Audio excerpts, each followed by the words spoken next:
एक जंगल में कलवा कौवा रहता था। पूरे जंगल में कभी किसी भी पंछी से उसकी पटती नहीं थी। हमेशा सभी पंछियों से वह झगड़ा करते रहता था, जिसके कारण सभी पंछी उससे बहुत परेशान थे। सभी पंछी चाहते थे कि उसे जंगल से निकाल दिया जाए, पर कलवा कौवा जिद पकड़ लिया था कि मैं जंगल छोड़ के नहीं जाऊंगा, जिससे सभी पंछी एक साथ बैठ करके टुनटुनी चिड़िया के पास जाके बोलते हैं, टुनटुनी चिड़िया, कलवा कौवा से हम लोग बहुत परेशान हो चुके हैं। कलवा कौवा छोटी छोटी बातों पे हम लोगों से लड़ाई करता है। तुम्हें क्या बताना है, तुम तो सारी बातें जानती ही हो। वह कल तुमसे भी तो लड़ा था।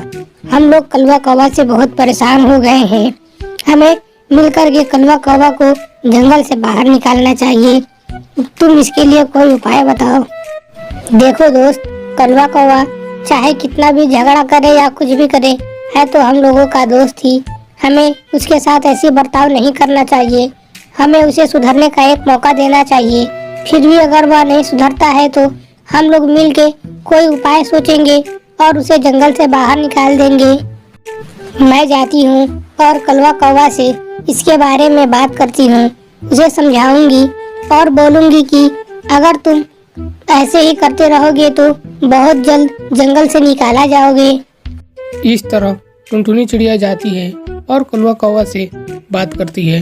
कलवा कौवा, देखो, मैं तुमसे लड़ाई करने के लिए नहीं आई हूँ। मैं तुम्हें कुछ बताने के लिए आई हूँ। जंगल के सभी पंछी मिल करके मेरे पास आए थे और बोल रहे थे कि कलवा कौवा को इस जंगल से बाहर निकालो। मैंने बहुत करके उन्हें समझाया और उनसे बोला है कि कलवा कौवा को सुधरने का एक मौका देना चाहिए। इसलिए मैं तुम्हें वो मौका देने आई हूँ। मैं चाहती हूँ कि तुम अब जंगल में कभी किसी से लड़ाई झगड़ा मत करो, नहीं तो जंगल के सभी पंछी मिल करके तुम्हें इस जंगल से बाहर निकाल देंगे। फिर वापस दोबारा कभी इस जंगल में नहीं आ पाओगे। क्या कहा तुमने टुनटुनी चिड़िया? तुम लोग मुझे मिलके जंगल से बाहर निकालोगे? देखता हूँ मैं कौन मुझे जंगल से बाहर निकालता है। जरा आए तो मेरे सामने। कौन कौन बोला टुनटुनी चिड़िया, जरा मुझे नाम बताओ। मैं अभी उसके घर जाता हूँ और उसकी अच्छी खबर लेता हूँ। अरे शांत हो जाओ कलवा कौवा, ऐसी कोई बात नहीं है। मैं तो बस तुम्हें समझाने के लिए आई थी। बस तुम कोशिश करना कि जंगल में दूसरे पंछियों के साथ लड़ाई ना हो तुम्हारा। ठीक है, तुम जाओ। अब मैं तुम्हारी और बातें नहीं सुन सकता। कब से बोले जा रही हो। मैं जा रहा हूँ। इस तरह कुछ और दिन बीत जाते हैं। कलवा कौवा अभी भी नहीं मानता है। वह दूसरे पंछियों से लड़ाई झगड़ा करता रहता है। फिर परेशान होकर के कुछ पंछी टुनटुनी चिड़िया के पास आते हैं और उससे बोलते हैं, देखो टुनटुनी चिड़िया, तुम्हारे कहे के मुताबिक हमने कलवा कौवा को एक मौका दिया था सुधरने का, पर वह नहीं सुधरा। अब हमारी बारी है। हम जाते हैं और उसे जंगल से बाहर निकाल देते हैं। अब मैं तुम्हारी बातें नहीं सुनूंगा। हाँ, तुम ठीक बोल रहे हो। आखिर हम लोग भी कब तक सहें। चलो चलते हैं और कलवा कौवा को जंगल से बाहर निकाल देते हैं। कलवा कौवा, अब तुम इस जंगल में नहीं रह सकते हो। हम लोग बहुत तुमसे परेशान हो चुके हैं। हम लोग चाहते हैं कि तुम यह जंगल छोड़ के चले जाओ। मैंने तुम्हें समझाया था कि तुम पहले से सुधर जाओ, तुम्हें यह दिन नहीं देखना पड़ेगा, पर तुमने मेरी एक न सुनी। आखिर तुम्हें अब यह जंगल छोड़ के जाना होगा। कौन कौन मुझे इस जंगल से बाहर निकालना चाहता है, जरा आगे आए। मैं भी तो देखूं कौन कौन है जो मुझे जंगल से बाहर निकालना चाहता है। याद रखना, जंगल से बाहर तो मैं चला गया। तुम लोगों को दुनिया से बाहर जाने में ज्यादा देर नहीं लगेगी। यह पूरा जंगल मेरा है। देखता हूँ कि कौन कौन जंगल से मुझे बाहर निकालता है। आगे आओ। इतना सुनते ही कोई भी पंछी आगे नहीं आता है और कलवा कौवा उसी जंगल में आराम से रहता है। कुछ ही दिनों के बाद कलवा कौवा के पिता उस जंगल में रहने के लिए आते हैं, जिन्हें देख करके कलवा कौवा बहुत सुधर जाता है। वह थोड़ा भी बदमाशी नहीं करता और दूसरे पंछियों के साथ बिल्कुल बदतमीजी नहीं करता। यह सब देख करके टुनटुनी चिड़िया जाती है और उनके पिता से बोलती है, आपके आने से सच में कलवा कौवा बहुत सुधर गया है। हम लोगों को बहुत आराम हो गई है। अब आप यह जंगल छोड़ के कभी मत जाइएगा। साथ ही कलवा कौवा भी सुधर जाएगा। तुम चिंता मत करो टुनटुनी चिड़िया, मैं तो आया ही हूँ इसको सुधारने के लिए। अब मैं यहीं रहूंगा और जब तक से कलवा कौवा पूरी तरह से सुधर नहीं जाता, मैं यहाँ से कहीं नहीं जाने वाला। कुछ ही दिनों के बाद कलवा कौवा पूरी तरह से सुधर जाता है जंगल के सभी पंछी खुश होते हैं। एक जंगल में कलवा कौवा और टुनटुनी चिड़िया एक साथ रहते थे। टुनटुनी चिड़िया की एक बेटी थी। कलवा कौवा कभी भी टुनटुनी चिड़िया को पसंद नहीं करता था। वह हमेशा चाहता था कि टुनटुनी चिड़िया हमेशा परेशानियों से घिरी रहे, इसलिए वह हमेशा टुनटुनी चिड़िया को परेशान करने के लिए नई नई योजनाएं बनाया करता था। टुनटुनी चिड़िया की एक बेटी थी जिसका नाम बुलबुली चिड़िया था। वह अपने बगल के पड़ोस में कबूतर मौसी के घर बहुत ज़्यादा आती जाती थी और उन्हीं के यहाँ रहती थी। एक दिन कलवा कौवा सोचता है, मैं ऐसा क्या करूं कि टुनटुनी चिड़िया से मैं अपना बदला ले सकूं। उस टुनटुनी चिड़िया ने मुझे उस दिन बहुत ज़्यादा बदनाम कर दिया। मैं कुछ भी करके उससे बदला लेना चाहता हूं। थोड़ी देर सोचने के बाद वह कहता है, अरे वाह, मिल गया उपाय। अब तो मैं यही करूंगा। एक बार टुनटुनी चिड़िया की बेटी बुलबुली चिड़िया पे चोरी का इल्जाम लगा दूं, फिर तो पूरे जंगल में टुनटुनी चिड़िया की नाक कट जाएगी। वह किसी को मुंह दिखाने के लायक नहीं रह जाएगी। यह सबसे अच्छा तरीका है टुनटुनी चिड़िया से बदला लेने का।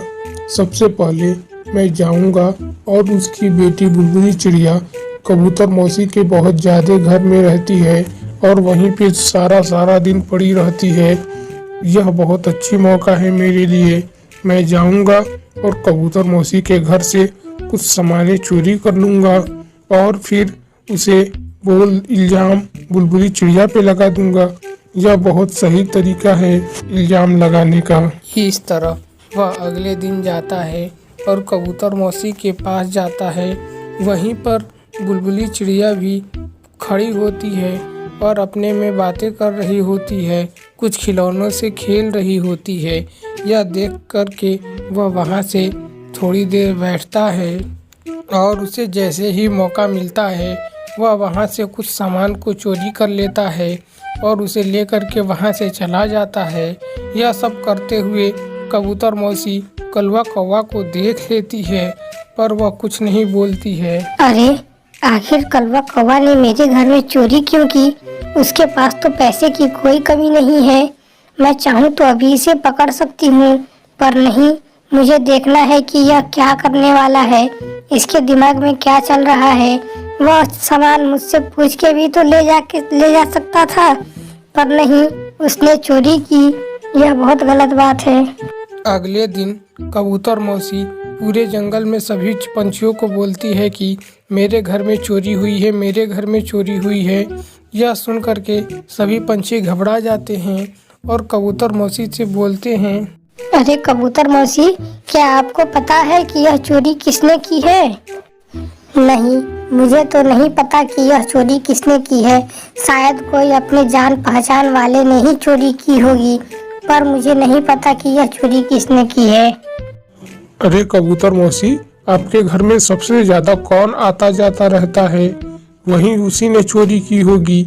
आप सोचिए कि कौन आपके घर में सबसे ज्यादा आता जाता है और सब काम वगैरह करता रहता है।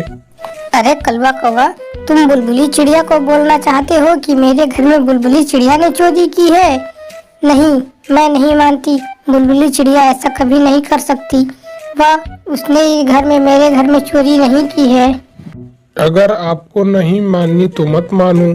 आप जा करके बुलबुली चिड़िया के टुनटुनी चिड़िया के घर में चेक करो, शायद कुछ मिल जाए और आपको यकीन हो जाए, क्योंकि वही सबसे ज्यादा आपके घर में आती जाती रहती है। बस कलवा कौवा, बस मुझे तुम्हारी चालाकियों का पता चल गया है। मुझे पता है यह चोरी किसने की है और किस पे इल्जाम लगाना चाहते हो वो भी मैं जानती हूँ।